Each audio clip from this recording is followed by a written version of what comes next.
Welcome back to the Guardian Alliance. Today, we are launching the Soul Mechanics course, Repairing Your Energy Body. Joining me today is Alexander Fairman. You might remember Alex if you've explored the Weaver course.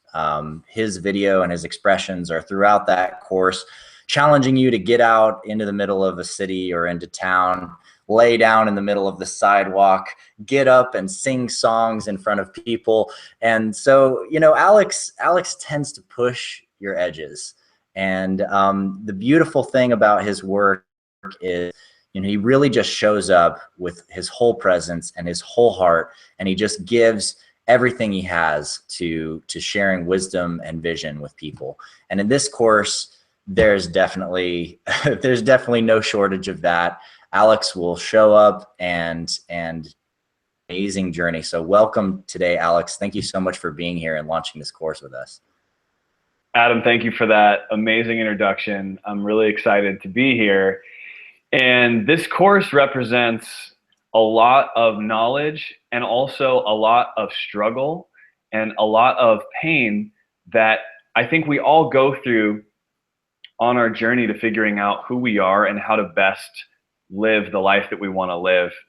I think that the material that's in here is some of the most profound, transformative material that has been this way for me personally. And I'm just excited to be able to share this with all of you and go through this journey. I know we're going to have some fun on today's live session. I want to talk a little bit about, as much as we can, about the course and about the chakras. And yeah, Adam, thank you so much for welcoming me here. Yeah, well, while I got you live, I'm just going to pick your brain and just get in touch with a little bit of the process for you behind this. For me, I know that in my experience, exploring the chakras and getting in touch with these different energetic layers of my body was probably the most foundational and profound work that I stepped into in my entire life. And it has formed, really, for me, it's formed the framework of everything that I do.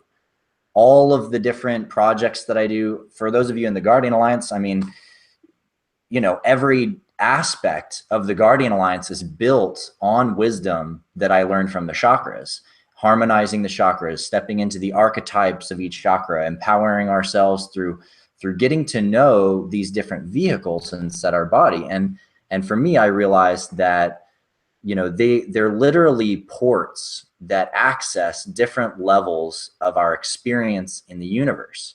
Yes, so I like totally. I like that. Another metaphor I love is that they're like it's like you have an elevator, right? And there are 7 levels, primary levels of your building of your life. And the question to ask is, what is the level of that building that you're most comfortable on, that you spend the most time on?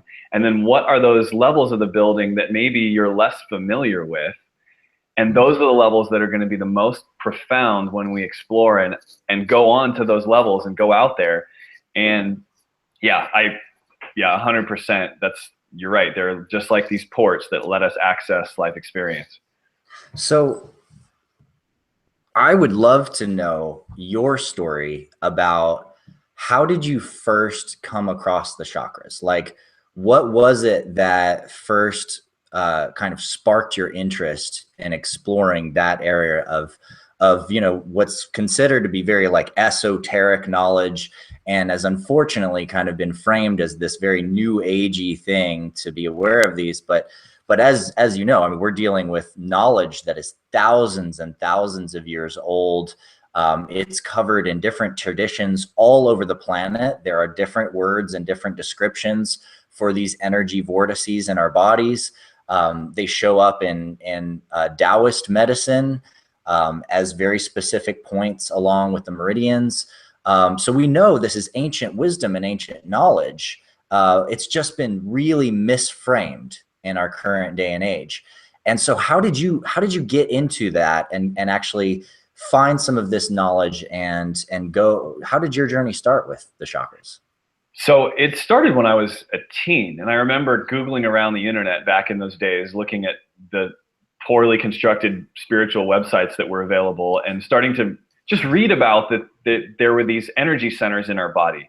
And from the moment I read about it, I remember feeling this resonance of, yep, that is true. And as I read about each one, I could connect it to a part of myself and my own life experience.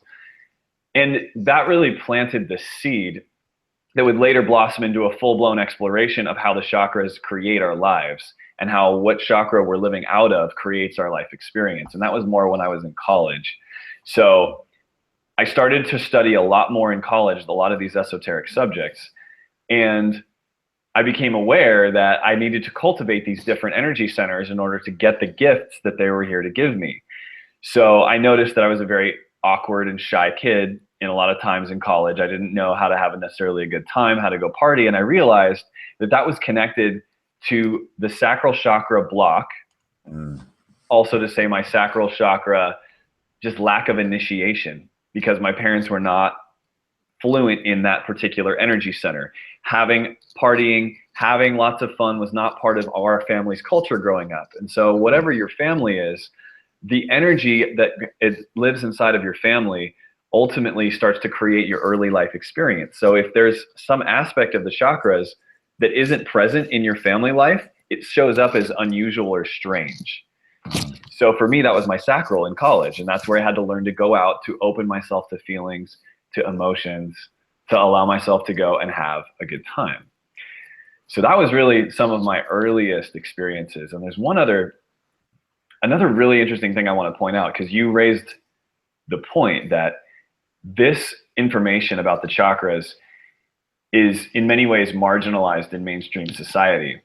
But what I'm seeing is that more and more people are becoming aware of this. If you look on Google, if you look at trends on Google, the number of people searching for information about the chakras, beginning to be interested in this, is growing exponentially. So I think there's this consciousness, that is this awareness of these energy bodies, these energy centers that are growing. And because so many people actually resonate with it, like when you read about it, it just makes sense. So for that reason, I think the knowledge about this is growing, and I have a lot to expand upon from there. But those are my early experiences. Yeah, thank you. And it's so easy to see how people would find an easy pathway into exploring this information, because so many people already, look at their horoscope, for example, right?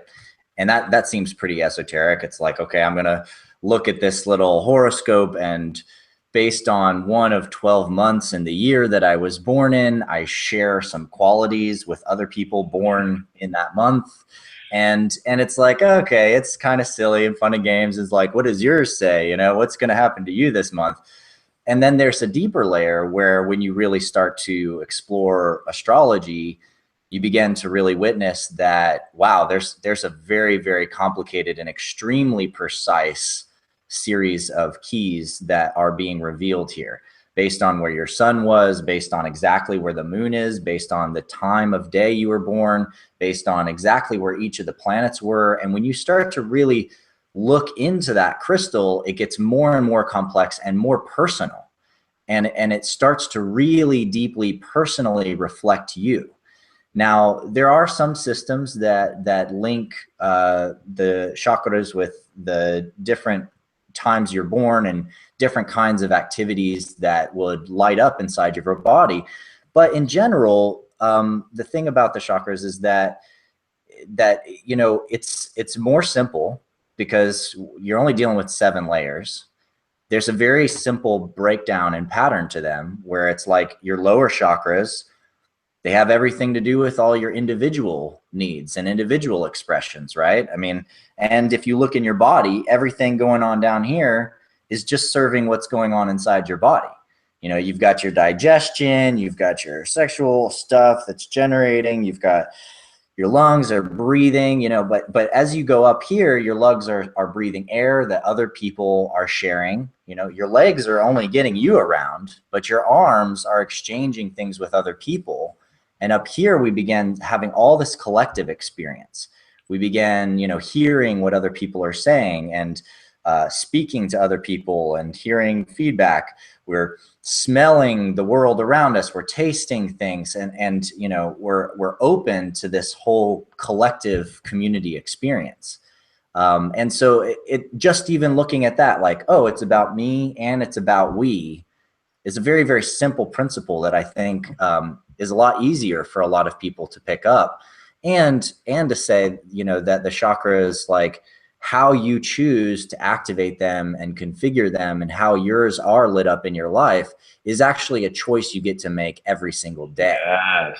And that's something that you don't always get with things like astrology, where it's like, well, you don't get to choose now which day you were born on. Right. But you do get to choose how your awareness body is turned on, and the chakras are a vehicle for that.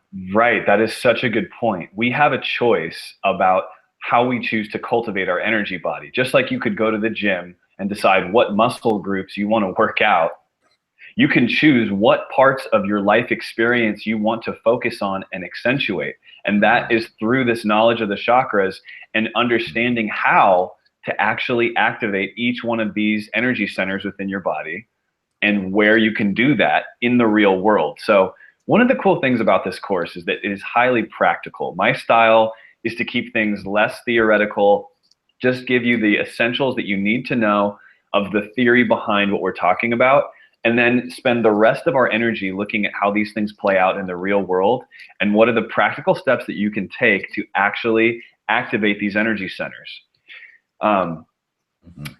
So there's a few key examples I just want to give about how this works. And I'm going to go back to the metaphor of the elevator. So imagine that in your life, you've got these 7 levels of your being that you can spend different amounts of time on, these 7 levels of your building. But let's say that for the longest time, and this is true for most people, there's 1 or 2 levels of the building that you spend 90% of your time on. So for someone who is strong in the root chakra, who's a hard worker, who's got that warrior archetype, there's time working hard, feeling in their physical body. They probably go to the gym. You're probably doing something physical with your body. You're probably engaging in maybe some kind of conflict. Maybe you play sports. And then maybe you spend some other time in your sacral chakra having a good time and partying. But what about these other levels of the building that you're not spending any time on? Mm-hmm. The same could be true for another example. Let's say you're someone who is very loving. You've got a strong heart chakra. You've opened this center. You've cultivated it. You know how good it feels to give to people and to feel love. And so you're focusing on that in your life. But what about the aspects of your root chakra? How is that activated? Are you feeling grounded and secure? Are you feeling financially stable? Right? Are you feeling that sense that you have physical power in the world, which is what the root chakra is about? So depending on how we live, we really start to get comfortable with just a couple areas, and we often neglect these other areas of our own being. And so the chakras is the most powerful map I think is out there for accessing and understanding your own being and then bringing to life the parts of yourself that you want to bring to life. I so agree. And I think it's so beautiful as you begin to unpack the different aspects of ourselves and different archetypal energies connected to each one of these layers of our body, that you begin to see some really beautiful and interesting energy dynamics. For those of you that have been with us for a long time, and maybe we're in some of the first sessions that Alex and I did together when we were opening the Guardian Alliance, you know, we talked some about how each one of these archetypes in the Guardian Alliance is activating and empowering a certain chakra in your body. So, and if you just look at the field of experience, let's say as a warrior, right, you might be really, really good at working out and like building muscle and pumping weights and developing martial arts, or, you know, learning how to like hold your physical space and your physical strength, you know, build solid things. But at some point in time, you're going to realize what it feels like to strain a muscle, you know, to stretch yourself too far, to push yourself too hard, or to like, you'll realize that you're not eating healthy enough. So your strength is draining, And so what you need in order to balance that is the healer. You need the wisdom of the healer and how to be healthy, how to treat yourself right, how to eat the right foods, how to take care of your muscles, how to stretch appropriately, how to heal your body energetically in order to become a more powerful warrior. So if you want more of that powerful red root chakra energy, you also got to balance it out with the heart energy. You got to learn how to regulate all of that physical chi through your body. And even if we just look physiologically, it makes sense. If your heart is not healthy, then you don't have good circulation, which means you don't have good blood flow, which means that your muscles are not going to be performing properly. And these kinds of interplays happen with all of the chakras. The sacral and throat chakra is a really interesting one. Like most of us know the feeling of being very uncomfortable in certain kinds of social situations at certain times, or growing up and feeling really uncomfortable in a sexual situation, right? And not knowing what to do about it or what to say. And then, afterwards you go into your mind and you're thinking, gosh, if I would have just said this, it would have been perfect, right? Right. But to be able to say that in the moment, it requires us to develop that communication center. So to have that social, sexual, and emotional comfort and confidence in our sacral chakra, we need to develop our communication center and learn how to actually express what we want. And as we know, expressing what you want is one of the sexiest things in the world. Boom. Being really clear about what you want. Yes, 100%. Another element to all this is I want to go back and touch upon the chakras, and we're butchering the pronunciation. I'm so glad that you said chakra. Any of our Indian brothers and sisters out there would probably be appalled, but we're going to continue on with butchering it. We're going to continue on with chakra. So another really interesting thing about this understanding of our energy body as human beings is that while the ancient Indian mystics long ago had and developed an understanding that we had a system of energy flowing through us in these energy points called chakras, if you look back in the historical literature, the system we use today is not like the system that they were describing. In fact, most of the Indian gurus disagreed about how it worked. There were many different models for the chakras. So some had a 13 chakra model, some had a 5 chakra model, some described major chakras all along the hands. And what I think is really cool is that what I feel we're doing as a human race right now is getting closer to the most useful truth for us in our time. I think that the model that we have right now of the 7 major chakras is very, very useful. It's said that no model is ever going to be perfect, right? But some models are more useful than others. And I think that what's happened is that we've distilled from our experiences and through the spiritual revolution that's taking place in the last 50 to 100 years, we're distilling the most useful pieces of information for our modern time. And I think that even though what we're working with today is different from what some of the Indian gurus thousands of years ago would have described, I think at the core, we're hitting upon very similar phenomena. And I actually like the modern model better than the ancient ones that I've looked at. A lot of times we try and go back to the past, to reclaim some sense of what used to be, if we could only remember what the ancients knew. But I actually think that we're evolving, and I think that our current understanding it's really good. Yeah, I totally agree with you on that front. And it's important to always remember and surface, like, where does this ancient wisdom track actually come from, right? So in this case, what you're talking about a very specific, an Indian guru who has a very specific culture and language. He's from a very specific place. He undergoes his own very specific spiritual development process. In that spiritual development process, his chakras open in a very specific way. And it is very good the way that they open, and he opens them and experiences at this time that his different chakras have different qualities that align with these very special spiritual insights that he has at this time. And so he captures the awareness. Well, when this chakra opens, you see this vision. And that was his experience. And for some of his disciples or followers or whatever that were like, let's just write that down. It's the total truth. It's the universal truth. He's the Piscean guru. Let's follow him. And so that became the total truth. And then another guru's like, well, if I open my chakra, then this happens. Very different vision than what you see, you know?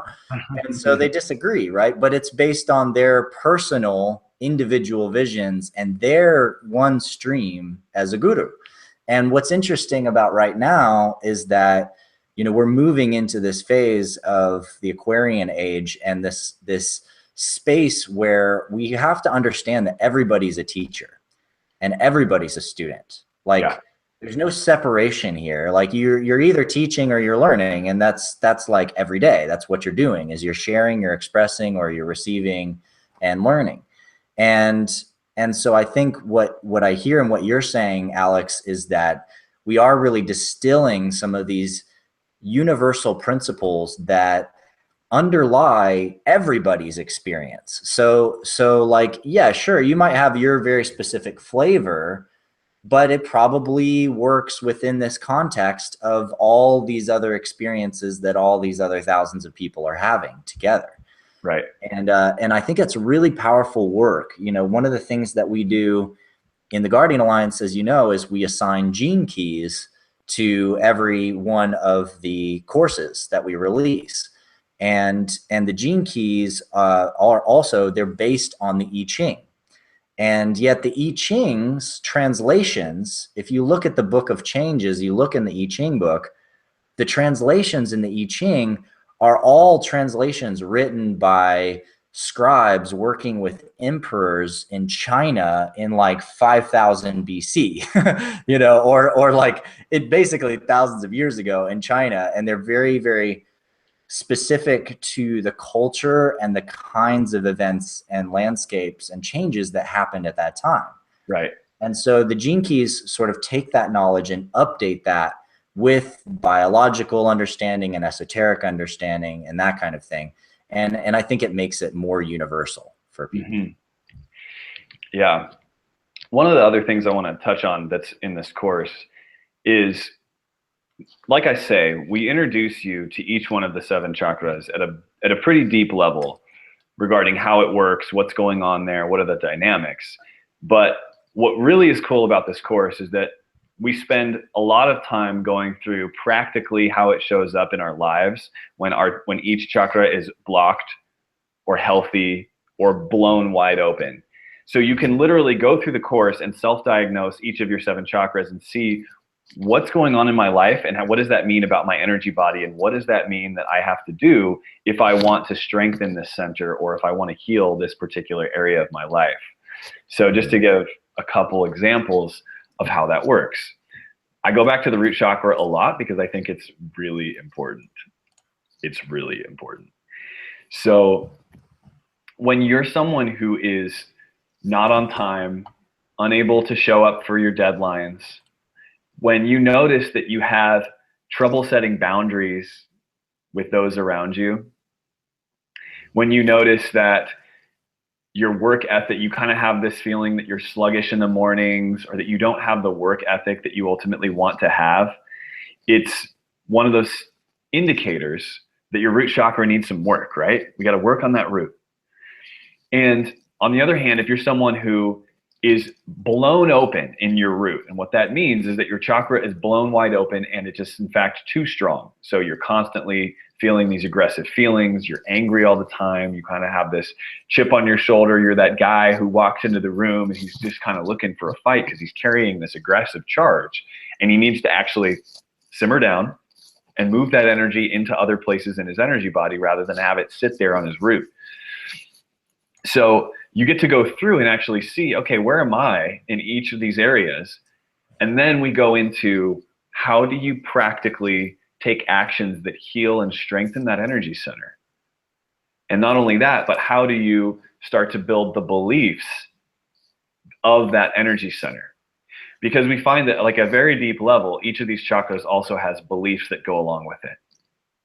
So when we say that I'm confident, I achieve my goals, I believe in myself, these are the beliefs of a healthy third chakra, a healthy solar plexus chakra, right? Belief in one's own capacity to achieve, belief in one's mental abilities. And so if you notice that in your own mental talk as you go through your life, you are constantly down on yourself regards to your own self-worth and self-esteem. If you feel that you don't have the belief in your own ability to achieve your goals, then that's a signal that we need to look at what's going on with your third chakra. We need to look at what happened when you were a kid related to your beliefs around self-efficacy. Did teachers at school tell you were stupid and that you would never achieve anything? What actually happened? And then how do we go back and reprogram that energy center through both the inner work of meditation, mantras, and the outer work of actually going out into your life and taking action that strengthens that particular energy center. And each one of these is going to be a whole experience in and of itself. This course was like, Adam, I mean, this is a monster. What did we end up at? We're like 6 hours, I think, of video. Yeah. I just really want to, let everybody know who's going to take this course to take your time with it, and do them one chakra at a time, and, take a day, dive in, go through a chakra, watch the videos, do the meditation, and then all right, you're good, and then when you have another free day and you want to do the next chakra, do it then. And if you take it in bite-sized, approaches like that, it'll be more digestible, less overwhelming. And you'll also notice that you have time to really integrate the lessons and the practices for each one. Because, in Alex's meditations, he's like, in the root chakra, I love it. He's like, okay, turn off all your devices and close your laptop. And I'm like, well, I need to listen to the meditation, Alex. But it was beautiful because it kind of reminded me, it was like, okay, I can watch this and I can do the meditation while I'm engaged with this video. And then also it's really about remembering this practice. It's about remembering this tool set. Like, this is what I'm going to do now while I'm watching the video. And then later while I'm at the gym or whatever, or I'm doing Tai Chi, I'm giving myself the same programs. I'm reminding myself those things. I'm circulating those ideas through my body so that it actually builds the muscle of memory inside of my body. Yeah, 100%. And what you said about taking your time with this course is so important. Look, it's a very dense, there's a lot of material, and to go through all 6 hours in one sitting, I mean, I don't recommend that. I suggest you, exactly like Adam said, take your time, go one at a time, and don't necessarily have to start with the root chakra. It's a good place to start. In fact, I think it's a great place to start. But you might also want to skip ahead and focus on that one area of your life where there's gains to be made and that there's some kind of a blockage, right? So I also find that in people's lives, when I work with people or when I do healing, people generally have one area that is the key sticking point. There's one energy center that if you can just flip the switch, if you can open that part of your life, if you can begin to trust that part of yourself again, whether that's your ability to feel again in your sacral and let yourself be vulnerable to experiencing all that life has to offer you, or whether that's accessing some of your psychic abilities and accessing your intuition and letting yourself become more open to the non-physical realm. There's one area of your life that if you could just activate that, all of the rest of your system will change and your life experience will change because you've hit that one key area that's hurting you, that is something that's longing to come out and longing to be experienced. So it's like you got to go to that one level of the building where there's the cobwebs, you haven't been there in years, the whole thing is run down, you don't want to get out of the elevator door because you're like, wait, this is scary. The last time I was here, bad things happened. Right. because our chakras are also like, they're basically little mini computers, and they record all of our life experiences in a certain area of our life. So if the last sexual experience you had was not good, the next time you go down to level 2 and you try and have a sexual experience, you have to get through the initial resistance of what happened last time, because your computer, your sacral chakra, recorded that, and it's going to play it back for you, right? The same thing could be said for the last time you've fully expressed yourself. So if the last time you told somebody your truth and it got shoved back in your face as not okay, then you have that data is in your throat chakra reminding you, remember what happened last time you opened me. And so what we're doing in this course is we're deprogramming those fearful beliefs and those negative experiences. We're doing the inner healing, and then we're also challenging you to go out and actually put some of these energy centers to use in your life. And I give a lot of different ways you can do that. But it's so important to get that one. What is that one for you? Yeah. Yeah. It's like finding and locating that tough spot, you know, that's there in your system. And most of the time we know, I mean, most of the time you're aware.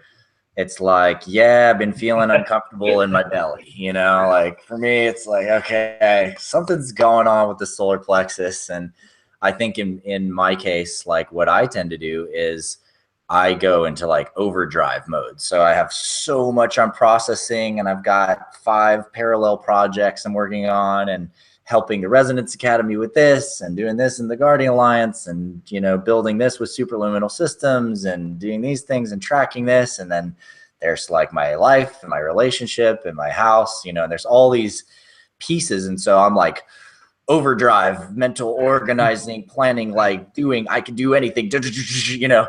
And then sometimes I'm just like, crap, man, I don't know if I can do anything. Like it's like I pushed my engine too hard, you know, Right. and I need actually to create space in my mind, because I've actually filled the capacity of my belief structure around what my mind can hold. And so I actually have to expand the empty space. So I need that empty space meditation, and that finding stillness. You know, some of the work that we did in the original Wizard course is just critical. I mean, it's just critical tools. And for other people, oftentimes whether they overdrive and collapse, or they just have trouble getting it going. Like a lot of the practices that I hear you sharing is like, it's about building that space of trust and intention and clarity of focus in yourself, so that you can actually start using the power of that will center that you have there, and put your mind to good use, put your mind to work for you. Mm-hmm. Right. And you bring up such another key point about this, which is because we're experiencing, usually most of the time, we're experiencing life from one of these 7 levels. What level you're coming in experiencing life as, i.e., what chakra is your strongest? When you connect with someone else who's operating on a different level of their building, you create these misunderstandings that don't really need to be there. But because we don't understand what's actually happening, we often do misunderstand. So you get a lot of times with, let's say, parent and children conflicts. The child is living out of their sacral and trying to experience joy in life, and the parent is actually living out of their third or their root, trying to instill discipline, or they're worried about their child's future because they're thinking about, what if this child continues behaving this way, what will happen in 10 years, right? And so the child doesn't understand that mom or dad is just worried based on their third chakra. And if the child could actually recognize that and tell them it's okay, or if the parent could recognize that themselves and realize that this is just part of the child's sacral nature right now, there would be much less misunderstandings. You know, I think we see this a lot in political debates and disagreements as well, right? Yeah, absolutely. And I also see it often with men and women. You know, we often, for anybody into astrology or whatever, you often see the solar and the lunar, right? Which is like, the sun is this very masculine, directive, purposeful direction stream of solar wind, whereas the moon is very reflective and receptive, and it's flowing and it's moving the universal water. It's guiding the water around the earth, and it's very feminine. And there's this interplay there also in our chakras, where it's like you've got, if you've got the male in the relationship, or the masculine person in the relationship, and a feminine person in the relationship, and the feminine person is just like, no, you need to feel this. Like, you got to feel me. I want to know that you feel me and you hear me. Like, I need you to actually take in everything that's coming out of me. Like, I need all of this to be seen. I need all of myself to be seen. And the masculine's like, whoa, okay, right. All right, yeah. And a lot of it's reflection right back at the masculine, so the masculine's like, wait, but this is your experience, but you're saying this is me. Why are you blaming me? And what is going on here? But the masculine has to be able to open up enough to hold the space for all of those emotions and all those waves and all those reflections and all of that to happen. And similarly, like when the masculine is driving and directing and moving and going and like, let's go do this, like the feminine can either kind of like torrentially flow around that and resist that and have all of this emotional flow with that, or the feminine can align through love and support the direction of the masculine if it's the correct direction, Right. And when it is the right direction, that support like magnifies the power of the masculine and the solar energy and the solar plexus chakra to go forth and make what happens. So when your emotions support your mind, boom, you're able to create amazingly. Similarly, if your mind doesn't allow space for your emotional feelings to be expressed, then you're blocking and tamping down your emotions, and then that's no good. It makes your sacral unhealthy, and you have all kinds of issues, sexual, social issues, all that stuff. Boom. Very well said. So these things are at play. The chakras and their energy bodies at play everywhere in our society. I find this to be one of the most fascinating subjects, because when you go outside of your front door, the model doesn't disappear. The model becomes more evident than ever. You can actually look at someone and see what chakra they're operating out of, and you can know how you need to interact with them to have the best possible interaction. So if the male guy is like tromping around big heavy steps, right, in his root, getting it done, he's in his root, and you can basically be like, what's up, man? How's it going? And he's going to be like, oh, I'm good. Yeah, great, man. You can bring that root energy, right? Versus you see the mom who's with her kid, and she's kind of worried, and she's kind of got that look on her face. You can be like, hey, I hope your day goes better, because you can see what's going on. Her third is spinning hot, right? Another example, like you can learn as you attune yourself to these energy fields. You walk into Starbucks, right? You're about to order a coffee. The guy is there. You notice your local coffee shop. Your local coffee shop. Your local coffee shop. Sorry, I just assumed that the empire has like conquered all corners and that the coffee shops are few and far. Yeah, they have, but just ignore them. Just they're part of the matrix. Just go to the local coffee shop. Yes. So you go in and you notice that somebody, whether at that coffee shop or maybe let's say you're at a business meeting, has kind of that smirk on their face and they're kind of cracking jokes. You know that they're in their sacral and that they're into self-amusement and having a good time. And you already know that if you crack a joke, you kind of say, what's up, with that kind of joyful spirit, they're going to immediately like you, get along, and you guys are going to have fun together. But when you understand what's going on here and you understand how to see it in the world, it is really like reading the Matrix and being able to understand what you're walking into when you walk into a room. That's right. Yeah. The old adage of feeling the vibe, in the room, which is something that was around when I was, people were talking feel the vibe of a space when I was in high school. But the funny thing is nobody actually really understood the concept of what the heck that actually means.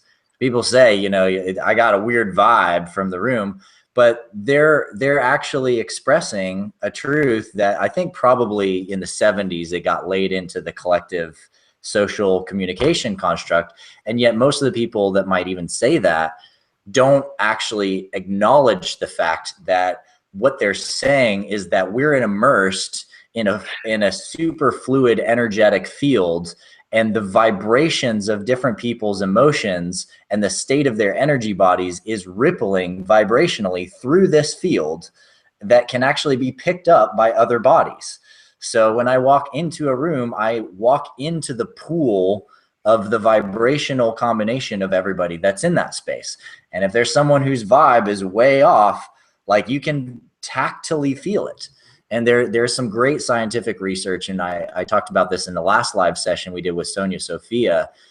There's some great scientific research finally coming out where they're proving, scientifically, that people can actually have this incredible meta proprioception that's like around the body, and that even when there's phantom limbs and different things, you can absolutely pick up when an object is nearby you, when an object is heading towards you, and that we're actually picking up space from this energetic field around our bodies. And they're still trying to describe it just electromagnetically at the scale that most people are used to describing magnetism and electricity and heat. But in my assessment, from a unified physics standpoint, what's really going on is it's in electromagnetics, but it's extremely high frequency electromagnetics down at the Planck scale. We're literally dealing with the quantum vacuum fabric of space-time itself. And if you could see the actual gravitational and quantum vacuum structure around the body, that's where you're actually going to see these vortices of energy going on inside the body. And you can develop your vision to actually see these things. Yes. Yes. Yes. Yes. So that would require some development of your third eye. That's right. That's right. So get that third eye to open up. Got to get that. But a couple other nuggets for all of you guys who are tuned in here is that these, like Adam pointed out, the energy body works not as it's not seven different isolated units. They feed one another in a series of channels. And I think, the Eastern understandings of the various meridians explain those channels the best of anybody so far. But what's interesting is that when you have certain chakras that are open and spinning in a healthy way, many people describe them as spinning when they're open and healthy, you're creating the foundation you need to access other chakras in the most powerful way. For your third eye, for you to really have access to the full abilities of your third eye, it requires some of the other chakras to be open and feeding energy up through the system. If, for example, you feel afraid, you feel disconnected from the universe and from others, like your heart's closed and your root's closed, you're not going to have much access to your third eye. From experience, this is just me. Maybe you guys have some phenomenal X-Men ability, and I don't doubt that you do. But what's important is that you actually have to develop these series of chakras that are working together as a team to gain access to your full abilities. So your root's grounded, you feel safe, you feel like you could just relax, and then your heart's open, and now you're feeling connected to other people, to the universe, to all that's around you. You're connecting with that unified field. And now third chakra can open, and at the level of perception, you can take in way more information about what's going on, because your root is providing you the raw energy, the kundalini energy that you need. The root's like your spiritual power generator. You're in the basement level cranking away. So your roots are channeling Mother Earth's energy up through your system, and now it can be used to gain access to these higher level perceptions. But it has to happen as a part of a team. Yeah, that makes so much sense. And it's so beautiful from another standpoint, looking at the same kind of process. When we look at these collective chakras in particular, one of the things I talk about in the unified harmonic matrix work is that, in the throat and the third eye and the crown, in the structure of how they're vibrating, they're actually vibrating with the geometry of your individual chakra. So like the root, for example, is like it's like a 5-pointed star spin. It's 4 elements, but it's spinning up to a point. So it's actually like a 5-based lattice spinning. And then you've got your throat chakra, which traditionally has 16 petals in the lotus flower, but the 16th petal is like the center. And so you actually have like 15 different vibrational nodes. And it's interesting because the 15 is 3 times 5, right? And so what I realized early on was that 15 contains the 5 of your root and the 5 of somebody else's root and the 5 of the shared field of the root. In other words, my physical perception, your physical perception, and our physical perception together. And that's actually what's happening in communication. So if I actually don't have my ground locked in, like I don't actually know or am acknowledging what I'm feeling and experiencing, then I'm going to have a pretty hard time communicating with somebody else if I'm not physically present. And if they're not physically present, how am I going to get any ideas to them? In other words, if I can't feel and reach them, if they're like sitting catatonic, it's really difficult for me to have an experience of communication, because what I say is just as much based on how you're receiving it and how you're responding to me as it is to how it sounds to me, you know? That is such a good point. And as we go deeper in these studies, we're going to have more of this information that's going to come out in the years to come. And I'm really excited for us to deepen our understanding, because after everything I've read, after all the studies I've done, after looking at so many different sources of esoteric knowledge, like I am convinced that this particular model is the most useful for where we're at in terms of personal growth right now. Like if I had to choose between, there's so many amazing ways of looking at human potential and understanding who we are on a spiritual level, but this one to me is the one that trumps all the others and that gives us the most bang for our buck. So, and as you said, Adam, it just gets more interesting the deeper we go, the deeper we understand about what's going on inside of us. But if figuring out the 5-pointed star connections may be like too much right now, let's start by just understanding what these energy centers are, and how they operate and what the benefits are that they confer. Another cool thing is that each of these chakras is connected to certain gifts and abilities that you can bring forth into your life. So when people develop their root chakra to a very strong level, these are people like the Navy SEALs, for instance, they develop physical gifts that go far beyond what even modern medicine says we should be able to achieve. There are people with strong root chakras who survive weeks without food or water, even though technically you're supposed to die without water within, I think, 72 hours to 3 days, something like that. 3 days, yeah. So there are gifts here waiting to be unlocked, right? When you talk about the sacral chakra, right, which is in your hips, it's orange, it's the water element. When you get that gift really working, you're able to have fun, you're able to have this charisma and this attractive quality which pulls people to you. People are like, oh, what's going on over there? I want to go talk to that person. It feels good. And that's the gift of that sacral chakra that's coming out in your life and beginning to create that particular superpower in your life, right? And we all know people who have these different gifts, right? We know that person who comes in the room and is that social butterfly, connects to everyone because they've actually got the healthy beliefs of the sacral. They're living from that energy center and they're letting it shine. And so when we talk a lot about shining your light, I like to also think of it of like, well, what kind of light are you here to shine, right? Because you might have some orange light, some green light, some purple light.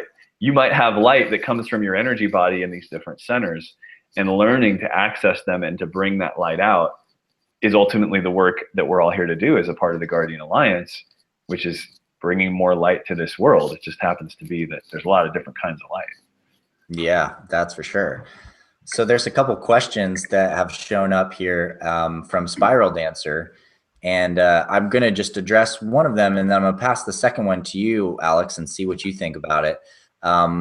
the one she just posted is, she says, I'm also curious about grounding through different chakras than the root. Specifically, most commonly, I see people grounding through their hearts, but I can see a meta theoretical application where any could be used for that purpose to different effect. So I totally agree with this idea. And what I realized is that in my own body and in my connection to the universal harmonic matrix, I have basically my root is the quickest and the easiest port to access the core of the earth. But the core of the earth is just the first link in my grounding chain. So my local gravitational center that I'm grounding to, in other words, gravitationally being drawn to, is the core of the earth. So the root is the easiest to go straight to the core of the earth, and it's in the right spot of the body. You know, it's connecting us to our physical body, which is very, very much connected to the gravitational field. We have weight, we have mass, etc. But then the sacral is much more strongly linked with the earth moon center. In other words, the center of gravity that's actually exactly between the earth and the moon's gravitational system, which is actually not in the exact center of the earth. It's actually off of the center of the earth, and the earth actually wobbles around that gravitational center as the moon is going around it. So, you know, the earth is wobbling like this, you know, as the moon is traveling around it and as it's going around the sun.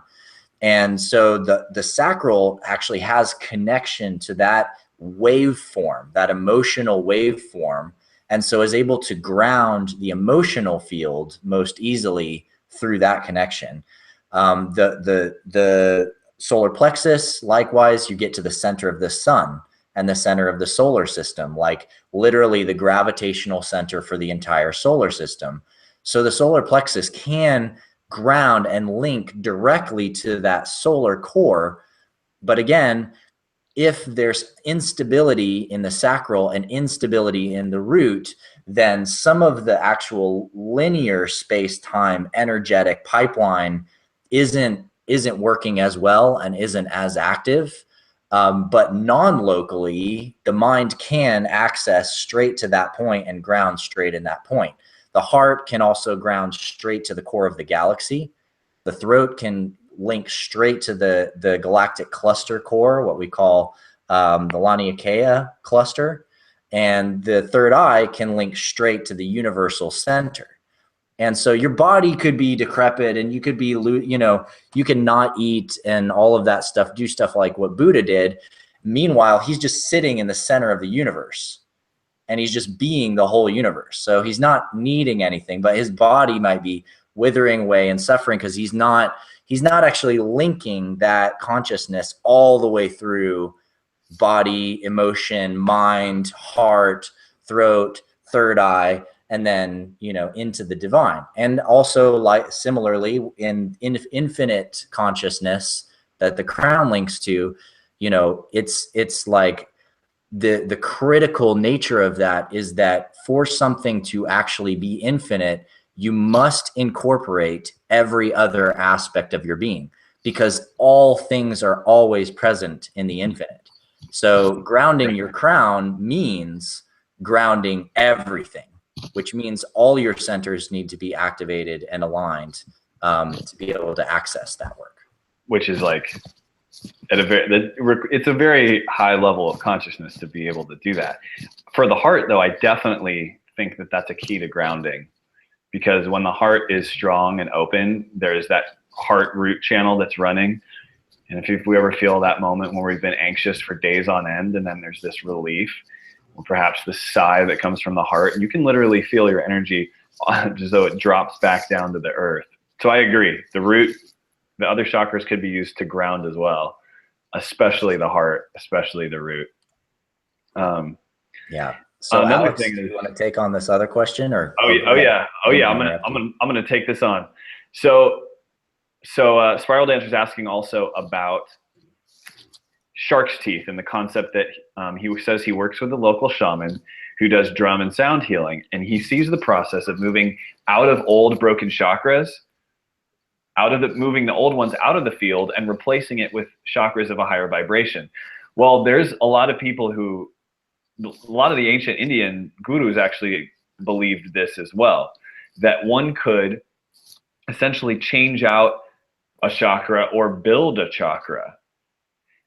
In fact, some of their understandings were that you didn't come with these natural, beautiful lotus petaled chakras when you were born. You had to develop them through your life experience, and you would actually create them, which I think is such a cool idea. The idea that through meditation or through action, you can actually create these energy centers in your body rather than think that you need to fix something or heal something.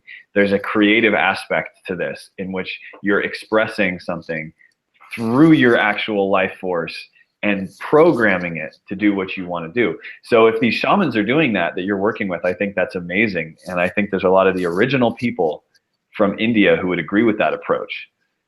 Mm-hmm. And how far that can be taken, I don't know. Can you actually completely swap out an energetic center and replace it anew with a new set of at a much higher vibration? Theoretically, it's possible. And this is the work we're all here to do as guardians, is to figure out questions like these as a group and to really push the limits of consciousness together. Yeah, it seems that there's definitely, in my experience, you can absolutely transpose or take an energetic field, displace it, and insert another energetic field. A lot of the trick with that and the challenge with that is like, well, keep in mind that when you remove something, it isn't necessarily gone. Like, you have to decompose, in other words, take apart something that you're removing, or put it into a space where it's going to naturally be recycled energetically back into the lattice of the vacuum of space-time. Like, this is something that I often see, like, people saging, or they're trying to clear a space.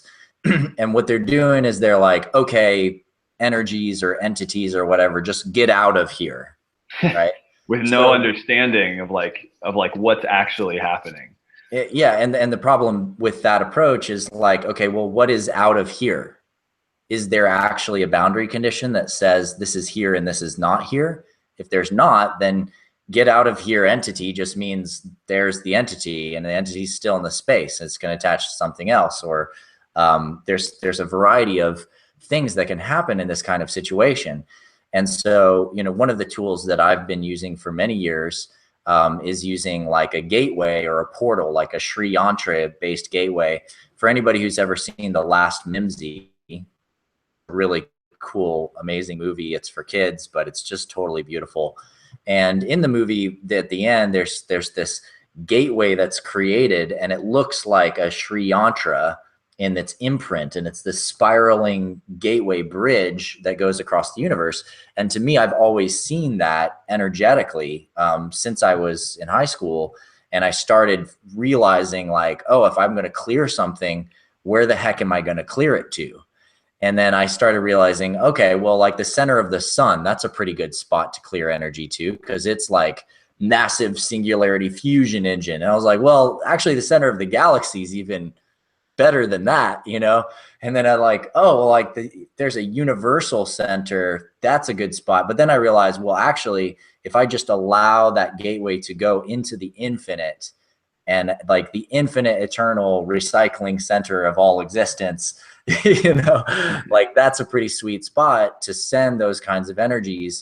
And I often, when it's an entity, instead I send it, I send entities that maybe aren't serving the highest and best good of someone or a space.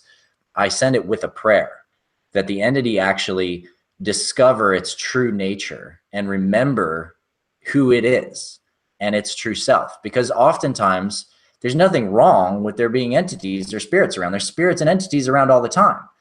The problem only comes up when there's an entity or a spirit that is traumatized in some way. And because it has this trauma, it's taking out its own trauma, its own experience of lack on somebody else. And sometimes this is a family member or, an ancestor that's attached to somebody and is trying to somehow fulfill some shame or some pain or some loss that they had in their life through this other family member who is still alive.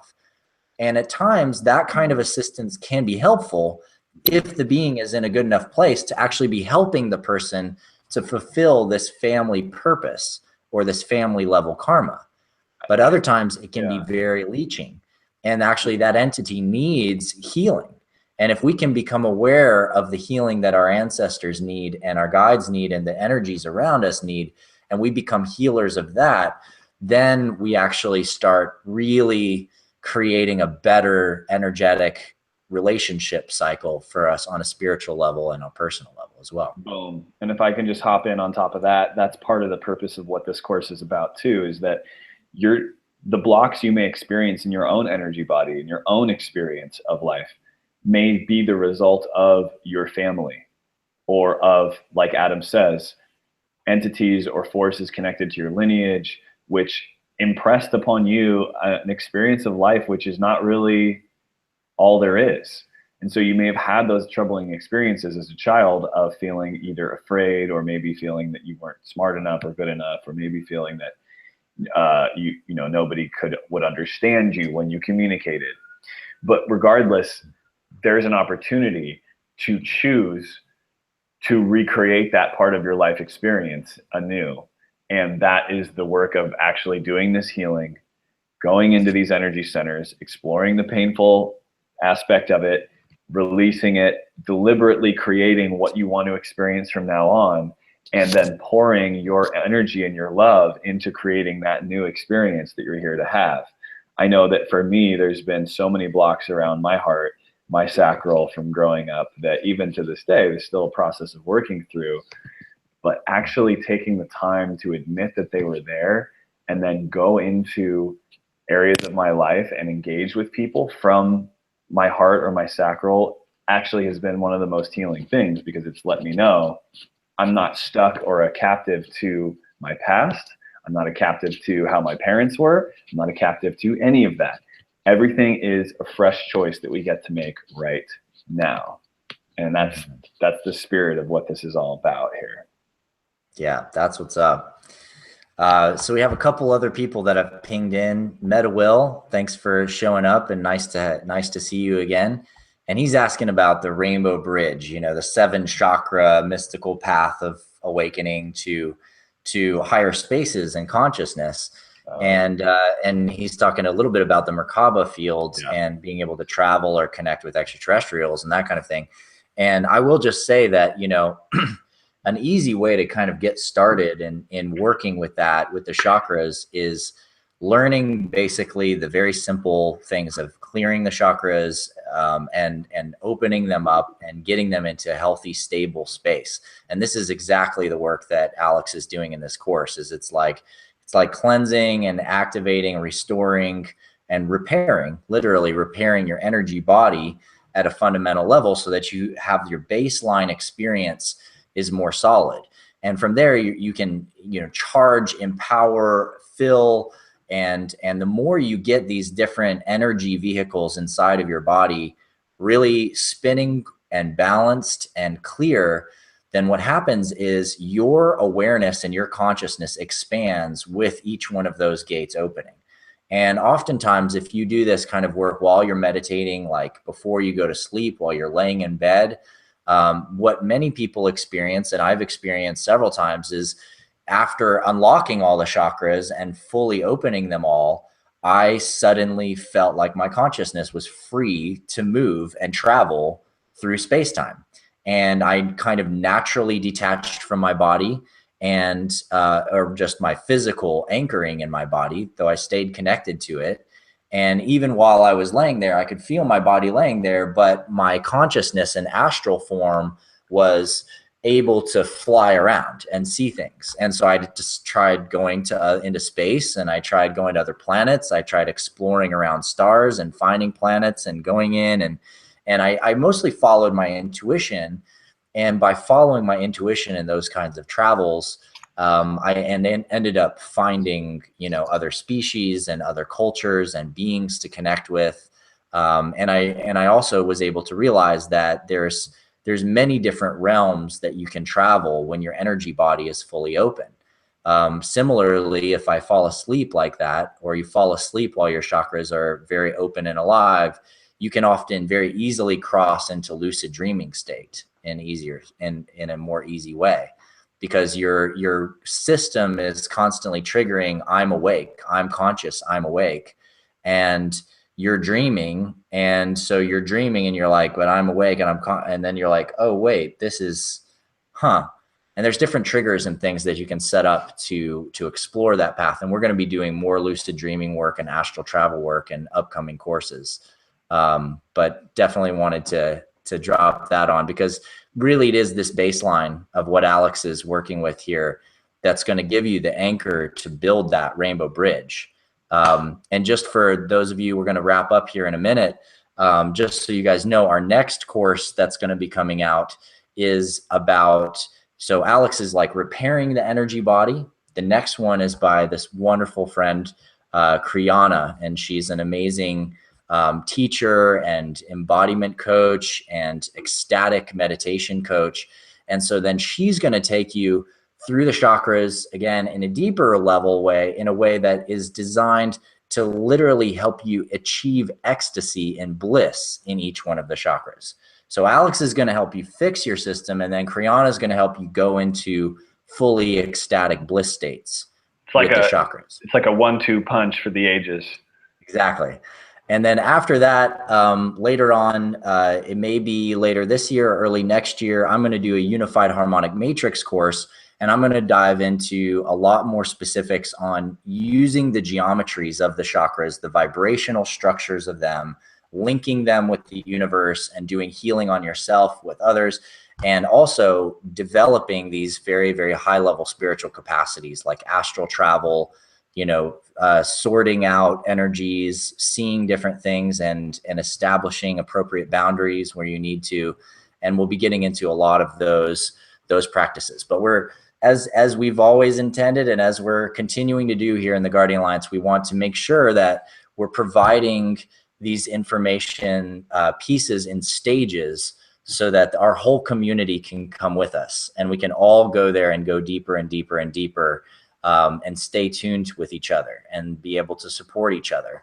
And so while some of the early stuff may seem remedial to you, we promise there's always going to be new epic things to explore, in Ring 1 and in the Ring 2 courses as well, that we're pretty confident that you might not have come across before. So yeah, we have some good stuff on the way. And Tiffany, thanks for joining. Just wanted to acknowledge your gratitude for being here and showing up. And I love Wheels of Life by Anodea Judith. Great book. Yep. I also highly recommend, if you're doing that kind of study work, to pick up a book by Barbara Ann Brennan.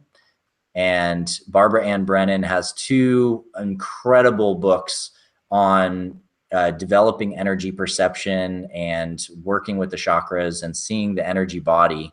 One of them is called Hands of Light, and the other one is called Light Emerging. And they're absolutely excellent books. I highly recommend them to anybody exploring that kind of work. And the last thing I want to do is let you guys know a little bit about, as I do in all the live sessions at the end, about the specific I Ching code and Gene Keys code for this particular course. And so, Alex, this will be fun for you to hear as well. The I Ching hexagram for this is actually 18, which is known as Ku, and it's mountain over wind. And the idea is that there's this hidden wind inside the mountain. So you think about the mountain as the body, right? We have this physical body. It's always there. It's solid. It's like a mountain, right? It's just like there. But inside of this body, there are all of these secret passages. And there's actually energy and wind flowing inside of this body. There's a wind underneath the mountain. Mm. And the key phrase for this I Ching code is restoration. And it's really about restoring the body. And the physiology of it is the lymphatic system, which is deeply, deeply connected. All of our glands connected to each of our chakras.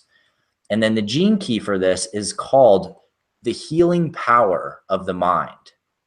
So it's about learning how to use your perception to see yourself, to see with your consciousness all these different aspects of your body. And just by seeing and becoming aware of these vehicles in your body, you actually begin to restore your body. You begin to restore your consciousness to all of these places.